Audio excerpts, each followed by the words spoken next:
থাকবে, দয়া করে মেহেরবানি করে কেউ ছবি তুলব না এবং ভিডিও করব না। ছবি তোলা এটা গুনাহে কবিরা, হারাম এবং লানতের কাজ। যারা বিনা প্রয়োজনে ছবি তোলে আর এটাকে রং তামাশা বানিয়ে নিয়েছে, তাদের প্রতি নবীজি লানত করেছেন। আল্লাহর হস্তে নুরুল উলুম মাদ্রাসার সম্মানিত মুহতামিম সাহেবকে সামনে স্টেজে নিয়ে আসি। যারা বিনা প্রয়োজনে ছবি তোলে তাদের প্রতি নবীজি লানত করেছেন।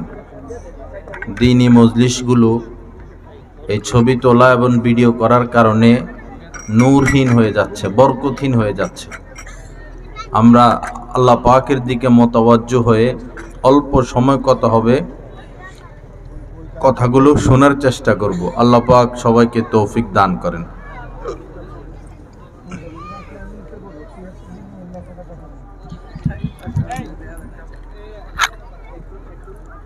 হযরতকে উপরে নিয়ে আসেন। আলহামদুলিল্লাহ ওয়া কাফা ওয়া সালামুন আলা ইবাদিহিল্লাযীনা ইসতাফা, আম্মা বা'দ। قال النبي صلى الله تعالى عليه وسلم كل مولود يولد على الفطرة فأبواه يهودانه أو ينصرانه أو يمجسانه. وقال رسول الله صلى الله تعالى عليه وسلم طلب العلم فريضة على كل مسلم. وقال عليه الصلاة والسلام كل مصور في النار، أو كما قال عليه الصلاة والسلام. اللهم صل على سيدنا ومولانا محمد وعلى آل سيدنا ومولانا محمد وبارك وسلم. আল্লাহ পাক জাল্লা জালালুহু আমাদের সবাইকে মাফ করে দেন। আজকের এই মজমাকে আল্লাহ পাক কবুল করেন, এই প্রতিষ্ঠানকে আল্লাহ পাক কবুল করেন। যারা এখানে উপস্থিত হয়েছে আল্লাহ পাক সবাইকে হেদায়েত এবং নূর দ্বারা ভরপুর করে দেন। আমার ভাইয়েরা, কয়েকটি হাদিস শরীফ আপনাদের খেদমতে আমি পাঠ করেছি। হাদিস শরীফের মধ্যে এসেছে যে নবজাতকের জন্ম হয়, অর্থাৎ একটা শিশুর যখন জন্ম হয়, দুনিয়াতে আসে, তার জন্মটা হয় ফিতরাতের উপরে। প্রত্যেক শিশু, ইহুদির ঘরে হোক, খ্রিস্টানের ঘরে হোক আসুক, হিন্দুর ঘরে আসুক, প্রত্যেক শিশুরই জন্ম হয় ফিতরাতের উপরে।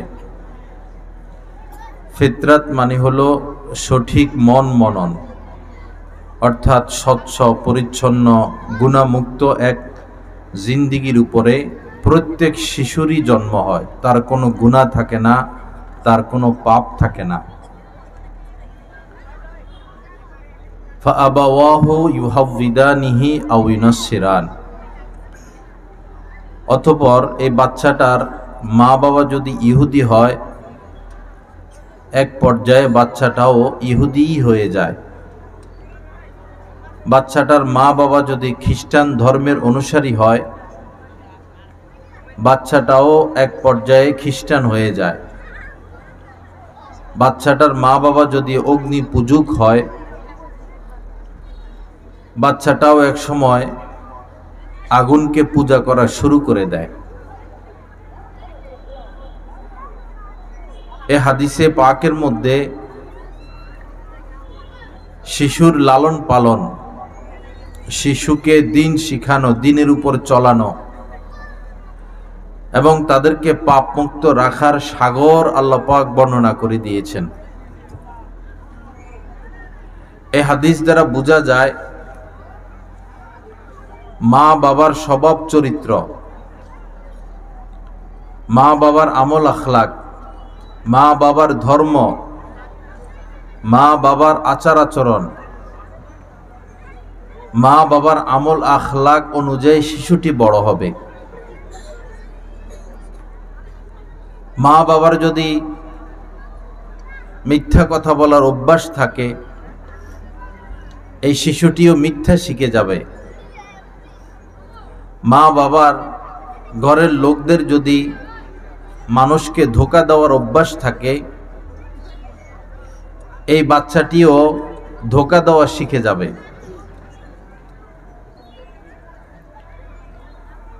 সামাজিকভাবে দেখা যায় একটা শিশু বাচ্চা এখনো ভালো করে কথা বলতে শিখে নাই, 2-4টা কথা বলতে পারে, কিন্তু দেখা যায় সে গালিও শিখে গেল। গালি তো সে মায়ের গর্ভ থেকে শিখে আসে নাই। আশপাশ পরিবেশ, খেলার সাথীর মুখ থেকে সে গালি শুনেছে, এখন সে গালি দেওয়াও শিখে গেল। যে মহিলা নামাজ পড়ে, বাচ্চার বয়স মাত্র 1.5 বছর 2 বছর, এই নিষ্পাপ বাচ্চা মায়ের সাথে সেজদায় চলে যায়। বাবা দোয়া মুনাজাত করেন, এই নিষ্পাপ শিশু বাচ্চা বাবার সাথে দোয়া মুনাজাতে লিপ্ত হয়ে যায়।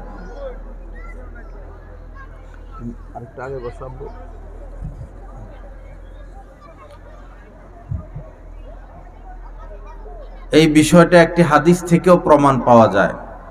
আল মারউ আলা দীনি খালিলি ফালয়ানজুর আহাদুকুম মান ইউখালিল। হুজুর পাক সাল্লাল্লাহু তাআলা আলাইহি ওয়াসাল্লাম বলেন,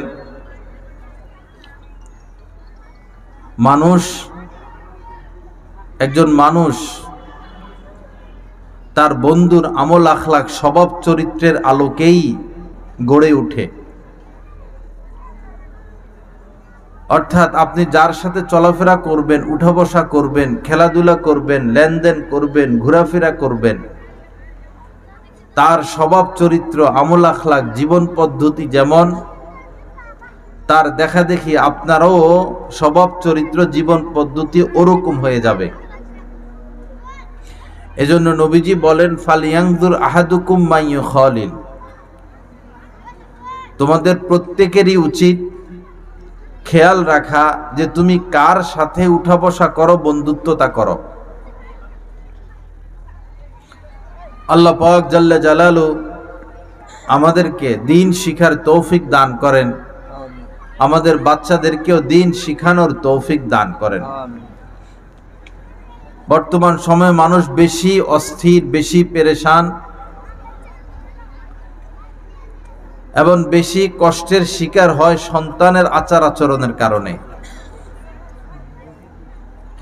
এমন কোনো বাবা নাই, এমন কোনো মা নাই যে চায় না আমার ছেলেটা ভালো হোক। সবাই চায় আমার সন্তানটা সৎ হোক, ভালো হোক, নেককার হোক। কিন্তু বেশিরভাগ মানুষেরই এই মনের আশা পুরা হয় না। আমাদের সন্তানেরা দেখা যাচ্ছে যে ধূমপানের সাথে জড়িত হয়ে যাচ্ছে, কেউ বা নেশার সাথে জড়িত হয়ে যাচ্ছে, কেউ বা সন্ত্রাসীর সাথে জড়িত হয়ে যাচ্ছে, কেউ বা মাস্তানি পেশার সাথে জড়িত হয়ে যাচ্ছে, কেউ বা নোংরা রাজনীতির সাথে জড়িত হয়ে যাচ্ছে। এবং এক পর্যায়ে মা বাবার অবাধ্য হয়ে যায়। এখন সন্তানদেরকে মানুষ করার পদ্ধতি কি? প্রথম পদ্ধতি হলো মা বাবাকে মানুষ হয়ে যেতে হবে। একটা বাচ্চার প্রথম বিদ্যাপীঠ, প্রথম মাদ্রাসা, প্রথম স্কুল হচ্ছে তার ঘর, তার পরিবার। আপনাকে পরিশুদ্ধ হতে হবে। আপনি বিশুদ্ধ ভাষায় কথা বলবেন, শুদ্ধ ভাষায় কথা বলবেন, আপনার বাচ্চাটা একদম শুদ্ধ ভাষায় কথা বলবে। আপনি ইংরেজিতে কথা বলবেন, সেও ইংরেজিতে কথা বলবে। আপনি উর্দু ভাষায় কথা বলবেন, সেও উর্দু ভাষায় কথা বলবে। আপনি সত্য কথা বলবেন, আপনার সন্তানটাও সত্য কথা বলা শিখে যাবে। এজন্য সন্তানকে মানুষ করার টার্গেট যাদের রয়েছে তাদের প্রতি অনুরোধ যে আমি যেন আগে ঠিক হয়ে যাই। মা বাবার মধ্যে যেন কোনো বদ অভ্যাস না থাকে। যে মহিলা দেবরের সাথে পর্দা করে না, যে মহিলা তার শরীরে কাপড় রাখে না, রাস্তাঘাটে গেলে চুল ছেড়ে দেয়, পর্দার ধার ধারে না, এই মহিলার মেয়ে পর্দা করবে এটা আশা করা যায় না।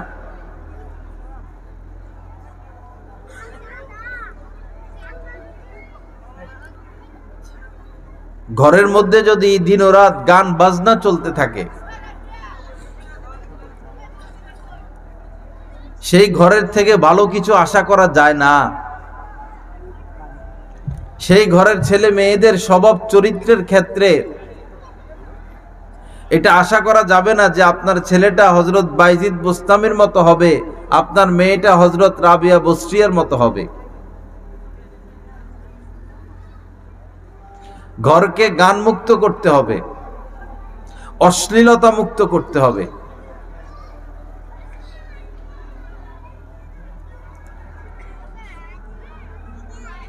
একজন মানুষ অনেক সম্মানের অধিকারী হয়ে যায় যখন সন্তানটা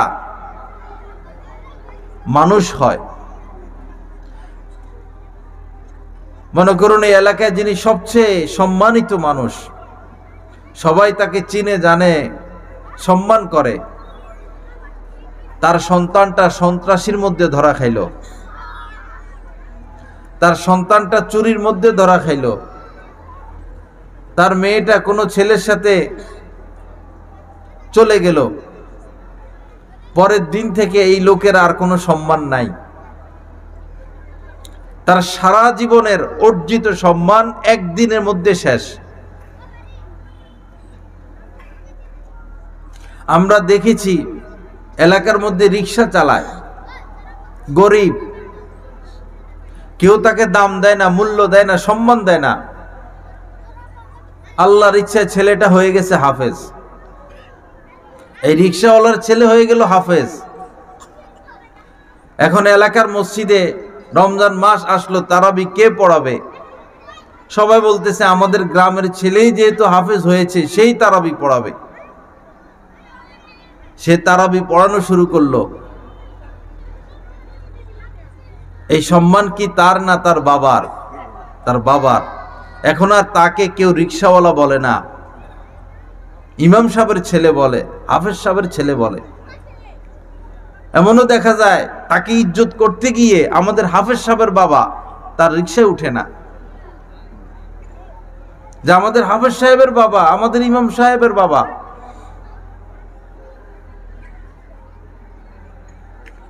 কোরআনের সাথে যারা সম্পৃক্ত হয়, কোরআনের সাথে যারা যেভাবে জড়িত হয়, লেগে যায়, কোরআনের বরকতে সে সম্মানিত হয়ে যায়। এজন্য বাবা অনুরোধ, এই যে আপনাদের সামনেই লিখলো দেখেন,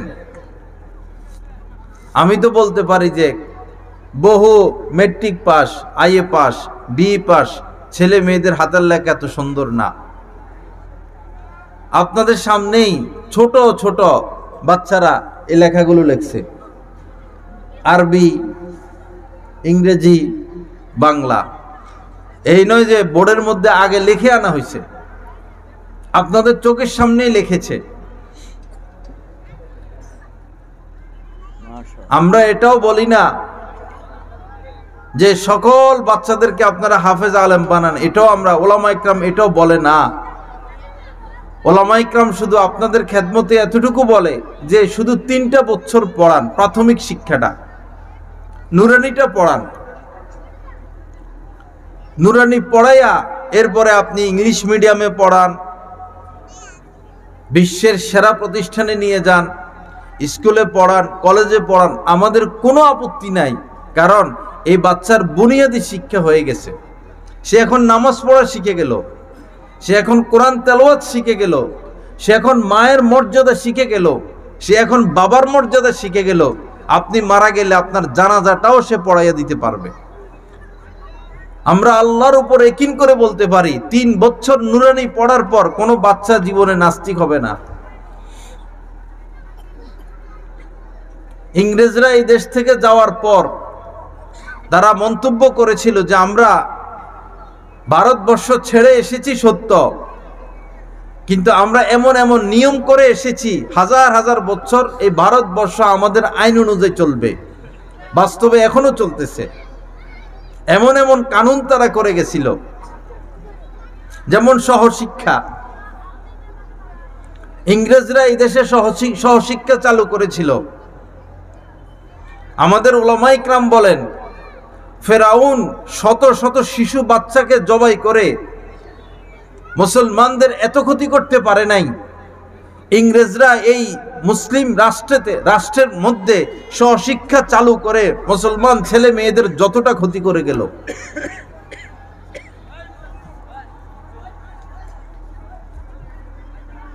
আল্লাহ পাক আমাদেরকে সহি বুঝ দান করেন।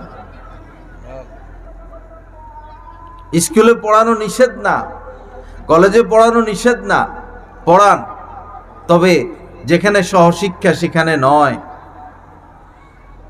আপনাদের সমর্থন আছে, আপনারা একটা স্কুল করেন, এই শহরে 2টা স্কুল করেন, যেখানে মেয়েরা আলাদা পড়বে, মেয়েরা পড়াবে, ছেলেরা আলাদা পড়বে, ছেলেরা পড়াবে। একবারে প্রাইমারি থেকে শিশু শ্রেণী থেকে, প্লে নার্সারি থেকে, এবং উলামা ইকরামের তত্ত্বাবধানে। আল্লাহর কসম, আপনাদের সন্তানরা নষ্ট হবে না, সুউচ্চ শিক্ষায় তারা শিক্ষিত হবে।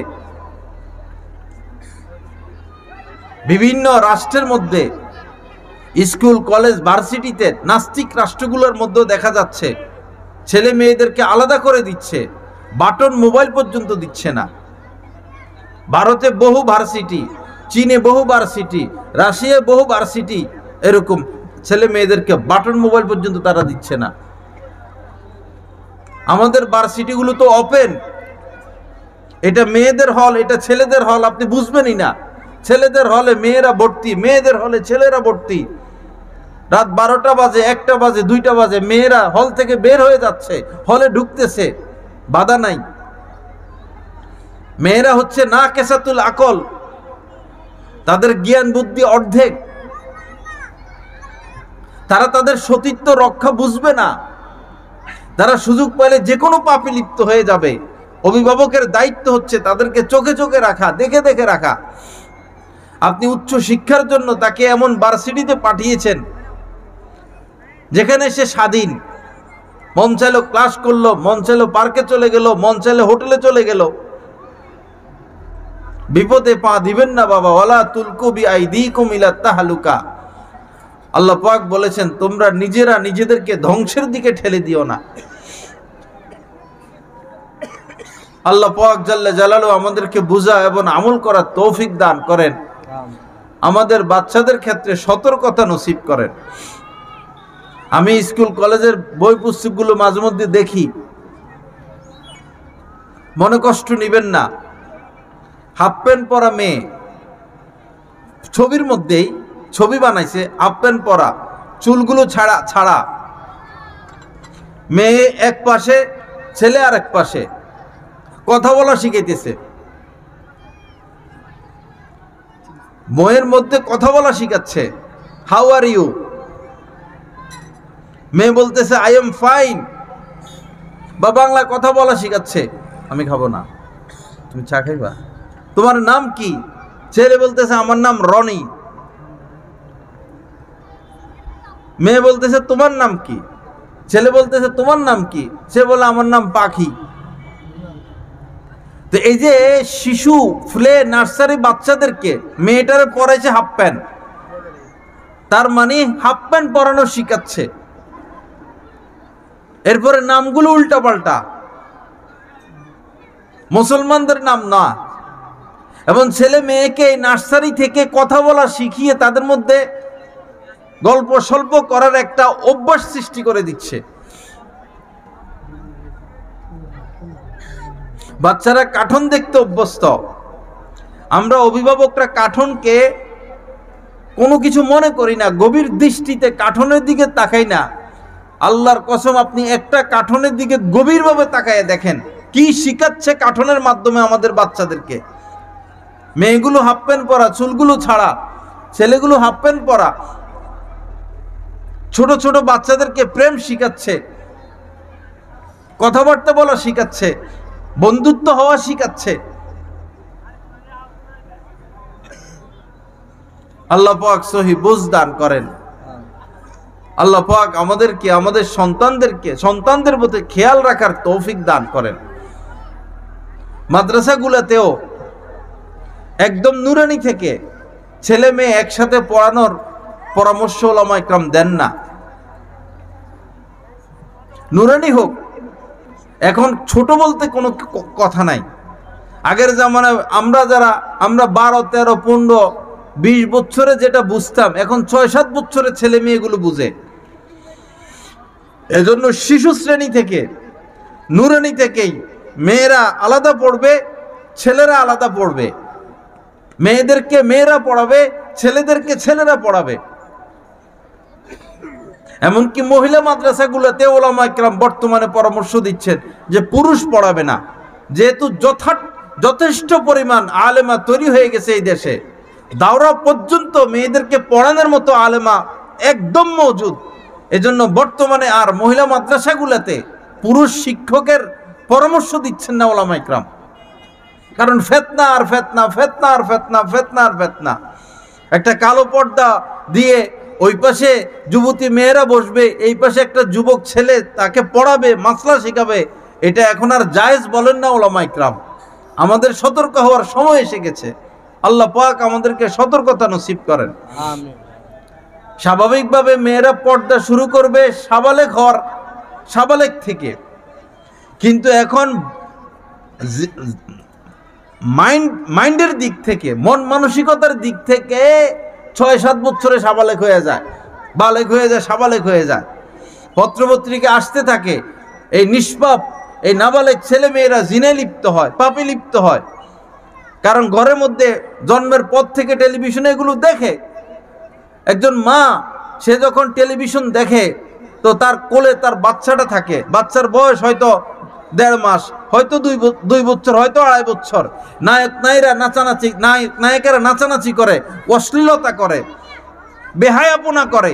এই নিষ্পাপ শিশু বাচ্চাটা মায়ের কোলে বসে বসে অশ্লীলতা শিখে। বাচ্চা যেটা দেখবে সে সেটা শিখবে। মাকে সেজদা করতে দেখলে বাচ্চা সেজদা করা শিখবে। মাকে নামাজ পড়া দেখলে বাচ্চা নামাজ পড়বে। মা যদি এই অশ্লীলতার মধ্যে লিপ্ত থাকে তো এই নিষ্পাপ বাচ্চার 1.5-2 বছর থেকে এই অশ্লীলতা শিখে যাবে। আমরা আমাদের সন্তানদেরকে জবাই করে দিচ্ছি ভাই, শেষ করে দিচ্ছি। বাচ্চার কান্না বন্ধ করানোর জন্য মা বাবা মোবাইল দিয়ে দেয় যে দেখো, মোবাইল দেখো, গান দেখো। আমার এক আত্মীয়, সে আমাকে বলতেছে যে তার যখন কান্না উঠে, মেয়ে বাচ্চা 1.5-2 বছর বয়স, সে বলতেছে বাচ্চার যখন কান্না উঠে বাংলা গান দিলে তার কান্না বন্ধ হয় না, হিন্দিটা দিয়ে দিলে তার কান্না বন্ধ হয়।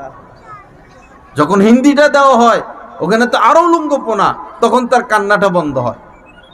ভাই, কান্না বন্ধ করার জন্য আপনি সন্তানকে জবাই করবেন, অশ্লীলতা শিখাবেন, নগ্নতা শিখাবেন। আপনি কি পিতা হওয়ার যোগ্য? আপনি কি মা হওয়ার যোগ্য? মা বাবা হওয়ার আগে কোনো আলেমের কাছে, কোনো আলেমের সোহবতে গিয়ে ট্রেনিং করতে হবে যে আমি মা হতে চাই, বাবা হতে চাই, আমার করণীয় কি, আমার দায়িত্ব কর্তব্য কি, আমি আমার সন্তানকে কিভাবে লালন পালন করব। আল্লাহ পাক আমাদেরকে সহি বুঝ দান করেন। আল্লাহ পাক আমাদেরকে ইসলাহে কামেল নসিব করেন। এজন্য আমাদের পক্ষ থেকে আপনাদের প্রতি অনুরোধ, এই কুলিয়ারচরে কতগুলো মাদ্রাসা, সাধারণ মানুষের টাকা পয়সায় মাদ্রাসাগুলো চলে। আমাদের কমই মাদ্রাসায় সরকারি কোনো অনুদান নাই। এই দেশে প্রায় 3.5 লক্ষ মসজিদের মতো। বেশিরভাগ মসজিদ, অল্প কয়েকটা মসজিদ ব্যতীত বেশিরভাগ মসজিদ জনসাধারণের টাকা চলে। কমই মাদ্রাসাগুলো জনসাধারণের টাকা চলে। কিন্তু দেখা যায় যারা টাকা দেয়, যারা কমিটির সদস্য, যারা দিন রাত মেহনত করে, তারা তাদের বাচ্চাকে পড়ায় না। কত দুঃখজনক বিষয়, গরিবের বাচ্চা হাফেজ হয়ে যায়, রিক্সাওয়ালার বাচ্চা হাফেজ হয়ে যায়, সুইফারের বাচ্চা হাফেজ হয়ে যায়, সে দুনিয়াতেও কামিয়াব হয়, আখেরাতেও কামিয়াব হয়। আর আপনি লাখ লাখ টাকা মাদ্রাসার জন্য খরচ করলেন, আপনার ছেলে হাফেজ হলো না, আপনার ভাগ্যটা কত খারাপ। আমি ভৈরব থাকি, ভৈরবে স্থানীয় আলেম পাওয়া যায় না। কুলিয়ারচরে যেরকম স্থানীয় আলেম ওলামা, ভৈরবে স্থানীয় পৌরসভার ভিতরে স্থানীয় আলেম মাত্র 5-7 জন, অথচ কত বড় মাদ্রাসা কমলপুর মাদ্রাসা, প্রায় 1600-1700 ছাত্র। শুধু টাকা পয়সা দিলেই হবে না বাবা, শিক্ষার মান উন্নয়ন করেন, শিক্ষার মান উন্নয়ন করেন, আপনাদের সন্তানদেরকে পড়ান, ভালো উস্তাদ নেন। যদি আপনি মনে করেন যে আমি ভাজা চাই মসমসা, তেল দিবেন না বাবা, দুইটা হবে না। ভাজা মসমসা চান, তেলটা ভালো দিতে হবে। শিক্ষার মান উন্নয়নের জন্য ভালো শিক্ষক লাগবে। 5,000, 7,000, 10,000, 12,000 বেতন দিয়া ভালো শিক্ষক এই জামানে পাওয়া যাবে না। তাদের একটা জরুরত আছে, তার সংসার আছে, তার হাত খরচ আছে। বর্তমানে 20,000 টাকাও একটা সংসার চলবে না। আপনি একজন শিক্ষক 5,000 টাকা দিয়ে পাবেন। উত্তরবঙ্গে আমার সাথে সম্পর্ক রাখে, মাদ্রাসা নাই, খ্রিস্টান মিশনারিরা সব বাচ্চা খ্রিস্টান বানায় ফেলছে। তো তাকে অনেক বলে কই আমি একটা মাদ্রাসা এখানে চালু করছি, আলহামদুলিল্লাহ। বলছি তারে ভালো শিক্ষক নিও, আচ্ছা শিক্ষক নিল। পরে বললাম বেতন কত ধরছো? কয় 3,000। একজন মানুষের বেতন 3,000। তো 3,000 মার্কা হুজুর তার কি পড়াবে? একজন শিক্ষিত ছেলে, একজন যোগ্য লোক 3,000 টাকা নিয়ে বসে থাকবে? মসজিদগুলোর থেকে মানুষ দিন পায় না, কারণ যোগ্য খতিব নেওয়া হচ্ছে না। সব জায়গায় শুধু টাকার হিসাব করা হয়। শিক্ষালয়ের ক্ষেত্রে টাকার হিসাব করা যাবে না। যারা কমিটির সদস্য আছেন, এলাকাবাসী আছেন, টাকার দিকে তাকাবেন না। ভালো শিক্ষক নেন, যোগ্য শিক্ষক নেন, মুত্তাকি শিক্ষক নেন, আল্লাহওয়ালা শিক্ষক নেন। আল্লাহওয়ালা শিক্ষক যখন শেষ রাত্রে দোয়া মুনাজাত শুরু করে দিবে, চাউলের বস্তা চলে আসবে, গরু আসা সিরিয়াল শুরু হবে, খাসি আসা সিরিয়াল শুরু হবে, আল্লাহর পক্ষ থেকে মদত আসা শুরু হবে। আল্লাহওয়ালা লোক নিতে হবে। একজন শিক্ষকের তার যে শুধু শিক্ষাগত যোগ্যতা এটা যথেষ্ট না, তার মধ্যে তাকওয়া থাকতে হবে। যার মধ্যে তাকওয়া নাই সে শিক্ষক হওয়ার যোগ্য না। আল্লাহ পাক সহি বুঝ দান করেন। মোবাইল নিচে রাখেন, মোবাইল উপর উঠাবেন না। আল্লাহ পাক আমাদেরকে কবুল করেন, আল্লাহ পাক আমাদেরকে ইসলাহ নসিব করেন। এক একটা বাচ্চা আমানত। ইন্নাল্লাহা ইয়া'মুরুকুম আন তুআদ্দুল আমানাতি ইলা আহলিহা। যারা প্রতিবেশী এলাকার মানুষ আছেন, সম্মানিত কমিটির সদস্যগণ আছেন, ওলামা ইকরাম আছেন, শিক্ষক মণ্ডলী আছেন, আমরা আগে জাহান্নামে চলে যাব। সভাপতি আগে জাহান্নামে যাবে, মুহতামিম আগে জাহান্নামে যাবে, সেক্রেটারি আগে জাহান্নামে যাবে, নায়েবে মুহতামিম আগে জাহান্নামে যাবে। যদি এই বাচ্চাদের হক নষ্ট হয়, যদি এই বাচ্চাদের হক নষ্ট হয়, আমরা আগে জাহান্নামে যাব। এদেরকে আমল শিখাইতে হবে, এদেরকে তালিম দিতে হবে, এদেরকে তরবিয়ত দিতে হবে, এদের শিক্ষা দীক্ষা সবকিছু আমাদের দায়িত্ব।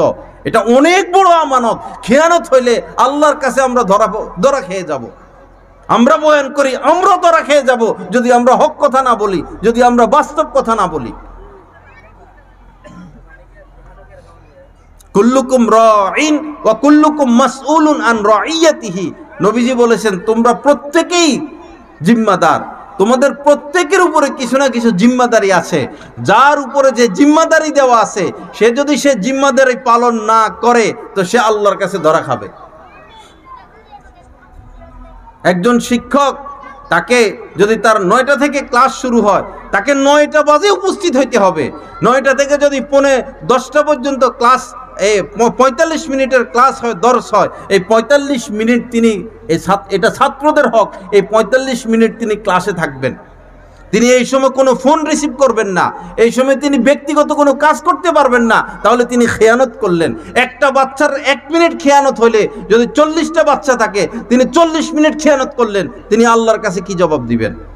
আমাদের আকাবের দেওবন এমন ছিলেন, ক্লাস চলাকালীন যদি কোনো মেহমান আসতো, কথা বলা লাগতো, 1 মিনিট 2 মিনিট 5 মিনিট সময় দেওয়া লাগতো, তো এরকম লিখে রাখতেন যে এই মাসের এই তারিখে আমার 5 মিনিট দর্শে আমি কথা বলেছি, ওই মাসের 7 তারিখে আমি যাইতে আমার 5 মিনিট দেরি হয়েছে, 18 তারিখে আমি 5 মিনিট আগে চলে আসছি। মাস ব্যাপী এগুলো লিখে রাখতেন, পরবর্তীতে মাস শেষ হলে যোগ করতেন মোট কয় দিন হয়, ওই 1 দিন হোক 2 দিন হোক বেতন কম নিতেন।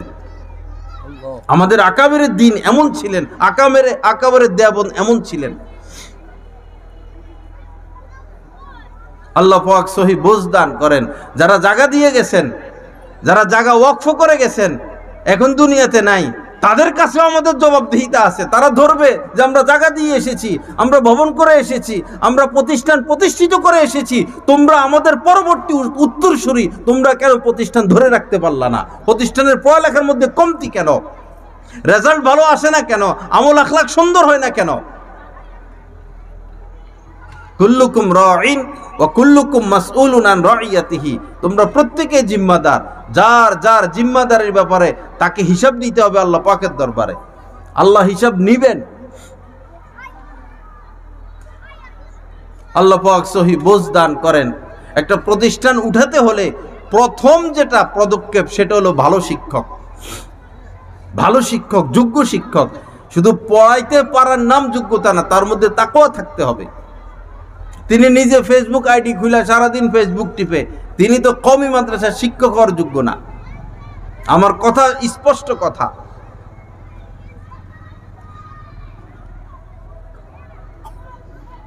লা ইলাহা ইল্লাল্লাহ। আল্লাহ পাক আমাদের সবাইকে মাফ করে দেন। আল্লাহ পাক আমাদেরকে সহি বুঝ দান করেন। যারা এলাকাবাসী আসুন নিজেদের সন্তানকে পড়াই, বরং নিজেরাও পড়ি। মাগরিবের পরে, এশার পরে যদি আমরা যারা চাকরিজীবী, ব্যবসায়ী 10টা মিনিট সময় দেই, 15 মিনিট সময় দেই, প্রতিদিন যদি 15 মিনিট করে সময় দেই, দেখা যাবে 1 মাস, 1.5 মাস, 2 মাসের মাথায় আপনার 2টা, 3টা, 4টা সূরা শুদ্ধ হয়ে গেছে। 1 বছর সময় দিলে আধা ঘন্টা করে আপনি কোরআন সুন্দরভাবে কোরআন পড়তে পারবেন। বিভিন্ন মসজিদে আলহামদুলিল্লাহ বয়স্ক শিক্ষা চালু হচ্ছে, এবং বয়স্ক শিক্ষার ওস্তাদ আলাদা পাওয়া যায়। আরেকটা বিষয় হলো মক্তবের বিষয়। আগে আমরা যারা এরকম বড় হয়ে গেছে সবাই মক্তব থেকে কোরআন শিখতো, কিন্তু এখন বিষয় হলো কিন্টার গার্ডেনগুলো সকালে চালু হয়। হযরতকে বসতে দেন। কিন্টার গার্ডেনগুলো 7টা বাজে খোলা, 6টা বাজে খোলা। এই এক কারণে বাচ্চাগুলো মক্তবে যাইতে পারে না। আরেকটা হলো রাতভর টেলিভিশন দেখে, মা বাবা সহ মোবাইল টিপি ঘুমাইতে 11টা, 12টা, 1টা, 2টা বাচ্চা ঘুম থেকে উঠতে পারে না।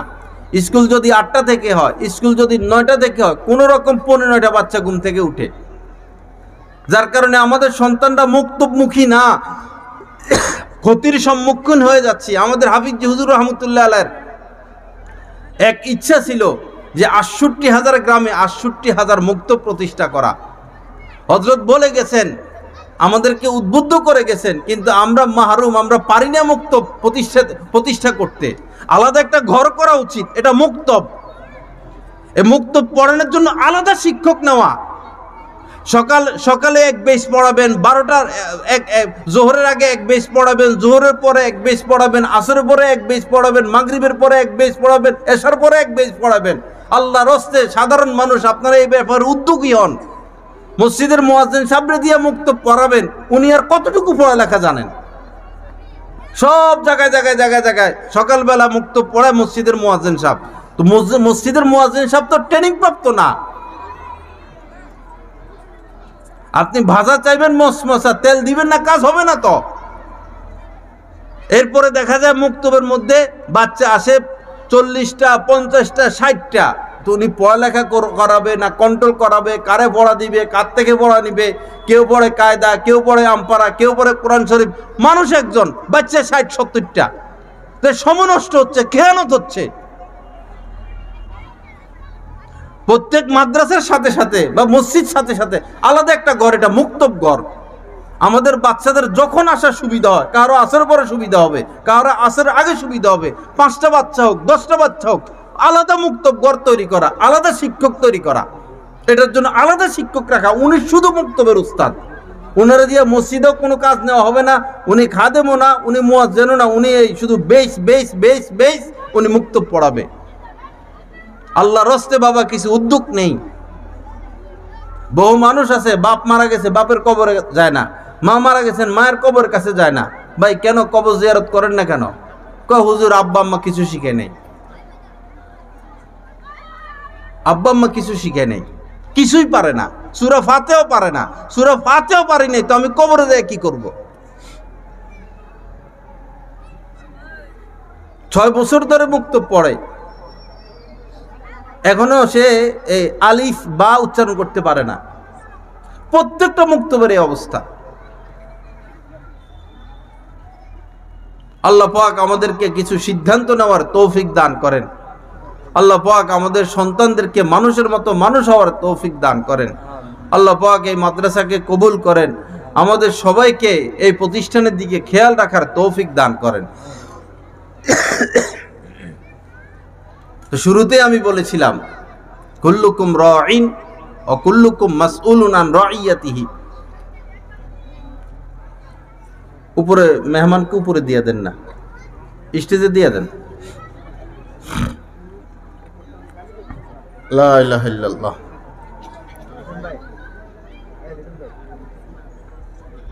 ওখানে বসবে। আচ্ছা বসুক, আরামে বসুক। একটা জানাজা দেখাবে, আমরা আজানের উত্তর দিই। অনেক গণ্যমান্য সম্মানিত মেহমান বিন্দু এসেছেন। আল্লাহ পাক সবাইকে জাযায়ে খায়ের দান করেন। আলোচনা অনেক হয়েছে, তো আমাকে এই মিল্লাত ভাই বললেন যে মাদ্রাসার কাজ ধরবেন, কিছু ইট বালু আনা হয়েছে, আমরা নিজ নিজ সামর্থ্য অনুযায়ী শরীক থাকার চেষ্টা করব।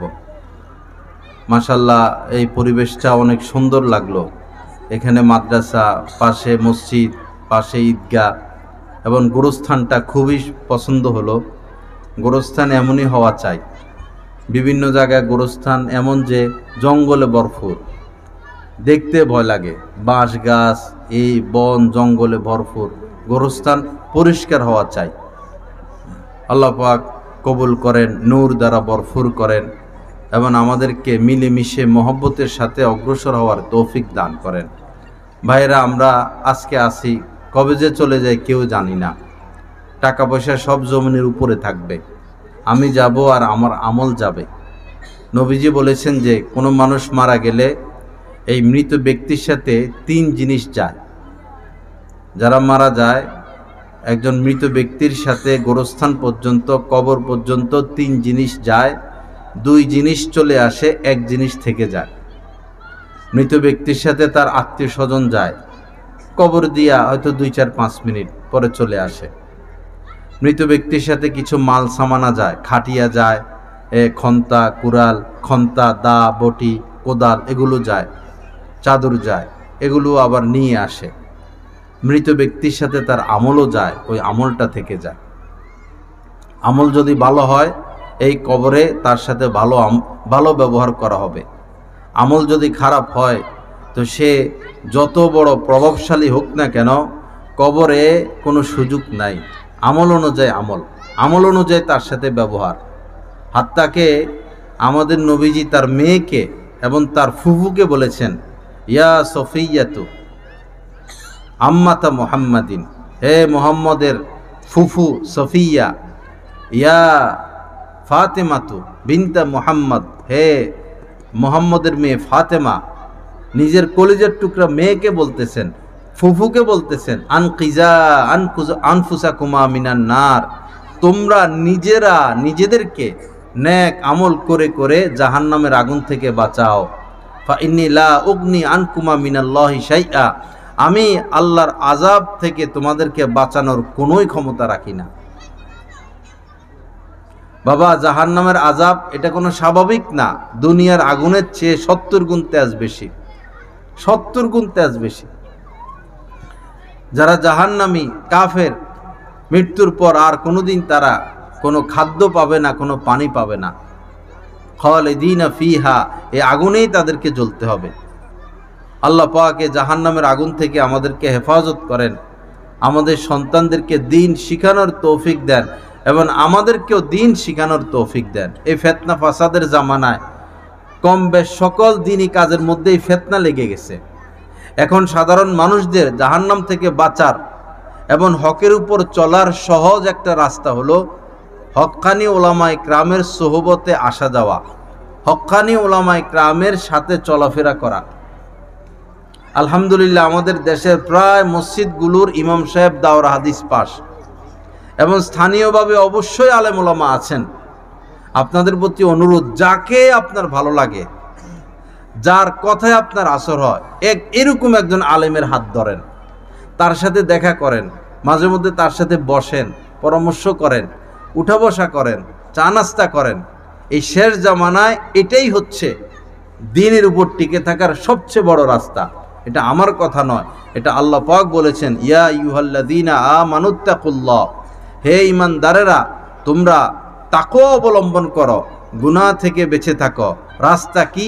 ওয়াকুনু মাআস সাদিকিন, রাস্তা হলো যারা মুত্তাকি আল্লাহওয়ালা তাদেরকে বন্ধু বানাও, তাদের সাথে উঠা বসা করো।